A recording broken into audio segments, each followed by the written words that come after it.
सब मिला के अखिलेश यादव जिसे भी पूछा गया, संसद की कार्रवाई हो रही थी, खत्म हुई, बाहर आई, पत्रकारों ने पूछा कि ये बाबा के ऊपर कार्रवाई कब होगी, तो उन्होंने इसको मजाक में उड़ा दिया, बोले कौन से बाबा के ऊपर?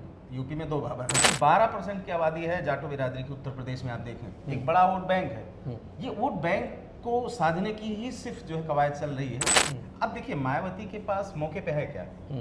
कुछ नहीं है उनके पास। उनके पास तो वो तो तीर मारेंगे। मायावती ने आज 3 ट्वीट किए। ट्वीट था हाथरस को लेकर, क्या कुछ लिखा है स्क्रीन पर आप देख लीजिए। और यहीं पर उन्होंने जो बात लिखी है खासतौर पर भोले बाबा को लेकर, उन्होंने कहा है भोले बाबा और इन जैसे जो लोग हैं जो पाखंड फैला रहे हैं, इन पर सख्त से सख्त कार्रवाई होनी चाहिए। मतलब आप देखिए कि यूपी सीएम योगी आदित्यनाथ जो साहस नहीं दिखा पाए, जो साहस सपा सुप्रीमो अखिलेश यादव नहीं दिखा पाए, वो साहस बसपा सुप्रीमो मायावती ने दिखाया है। हमारे साथ बात करने के लिए वरिष्ठ पत्रकार विवेक शुक्ला जी हैं। शुक्ला जी, क्या लग रहा है आपको, जो बहुजन समाज पार्टी का आपने ट्वीट देखा है, क्या कुछ उन्होंने लिखा है, उस पर पाखंड की बात की है और ये भी उन्होंने बोला है कि सख्त से सख्त कार्रवाई भोले बाबा या इन जैसे लोगों के ऊपर होनी चाहिए, आपको क्या लग रहा है? देखिए मायावती का बयान ये उस वक्त आया है, ऐसे समय में आया है जब भारतीय जनता पार्टी और समाजवादी पार्टी बाबा के खिलाफ प्रत्यक्ष अप्रत्यक्ष रूप से खुले मंच पर मीडिया से बात करते हुए कोई भी उनके खिलाफ कुछ बोलने को तैयार नहीं है। ऐसे में जो साहस मायावती ने दिखाया मैं उसका स्वागत करता हूं। और एक बात और भी देखिए कि समाजवादी पार्टी से राज्यसभा के सांसद रामजीलाल सुमन ने भी जो है बाबा का बचाव किया अपने बयान के जरिए, और बेबी रानी मौर्य जो कि मंत्री है, झांसी की प्रभारी भी है, राज्यपाल भी रही है, बड़ी नेता है, जाटो बिरादरी से आती हैं, झांसी पहुंचकर उन्होंने जो है बाबा के बचाव में बयान दिया है कि बाबा की कोई गलती नहीं है। घटना तब हुई जब बाबा चले गए थे, और भी बहुत सारी कसीदे पढ़े उनके सामने उनको बचाने के लिए। बोला जांच होगी, दूध का दूध, साफ पानी का पानी हो जाएगा।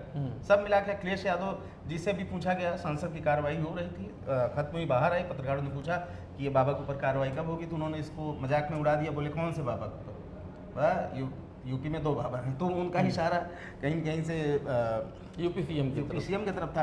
तो इस तरीके से सब लोग इससे बचते नजर आए, बाबा के ऊपर सीधा हमला करते हुए हर कोई बच रहा है। लेकिन 12% की आबादी है जाटो बिरादरी की उत्तर प्रदेश में, आप देखें एक बड़ा वोट बैंक है। ये वोट बैंक को साधने की ही सिर्फ जो है कवायद चल रही है। और ऐसे समय में जिस तरीके से अपने वोट बैंक की चिंता ना करते हुए मायावती ने ये काम किया है, साहस का काम किया है। राजनीतिक दृष्टि से अगर इसको देखें तो ये जाटो बिरादरी का जो वोट है, ये कभी कभी मायावती का वोट था। मिशन के जब शुरू हुआ और जब ये बहुजन समाज वो लोग आज भी इस्तेमाल करते हैं कि हाँ, मिशन जो है, मिशन का मतलब पाखंडवाद, भेदभाव, इन सब के खिलाफ। तो समाज में व्याप्त जो कुरीतियां थी, खासतौर से पाखंड और जो है टुटका, अंधविश्वास, ये पुरानी रवायतें, ये जो थी, इन्हीं के खिलाफ जो है बड़ा तीखा प्रहार मायावती ने किया था।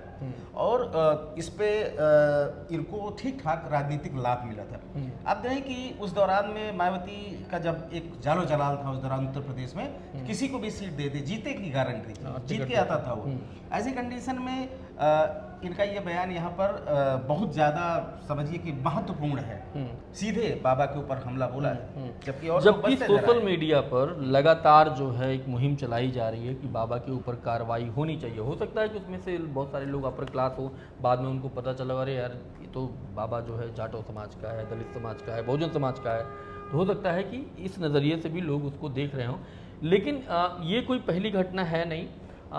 पिछले 4-5 सालों में आप देखिए तो कई इस तरह की घटनाएं देश भर में हो चुकी हैं, लेकिन कोई कार्रवाई नहीं हो पाती है बाबाओं के खिलाफ। आपको मतलब क्यों लग रहा है कि मायावती का ये स्टैंड जो है, क्या आपको लगता है कि ये जो स्टैंड उन्होंने लिया है, आने वाला जो चुनाव है, 27 का चुनाव है, फ़ायदा होगा या नुकसान होगा? आपको क्या लग रहा है?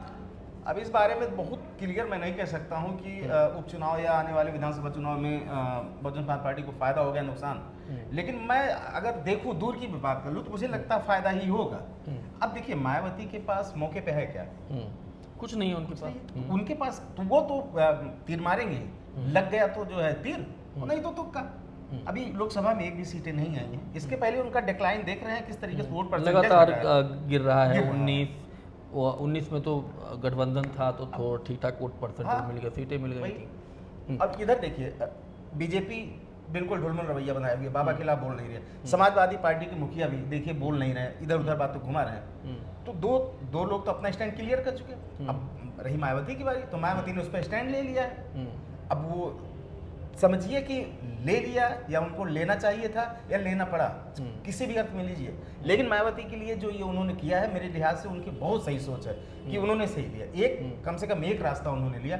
जाटो समाज अशिक्षित समाज है और और बड़ा तबका जो बड़ा है अभी तबका है। गरीबी से जूझ रहा वो है, इस- पढ़ाई जी। लिखाई में नहीं है। इस बात को समझेगा देर सवेर कि इन पाखंडियों से, इन अंधविश्वास वालों से, इन कुरीतियों से और ये जो नैतिक अनैतिक अनाचार ये समाज में, ये तमाम सारी चीजें हैं, इसको लेके ही एक जन चेतना जगाने का काम, मिशन जिसका नाम दिया गया था, वो शुरू हुआ था। और कहीं न कहीं से ये वोट बैंक मायावती का इधर भटका है, उसको अपनी तरफ लाने की भी एक स्टंट हो सकता है ये जो उन्होंने किया है। और मुझे लगता है कि सही समय पर सही तीर मारा है मायावती जी ने।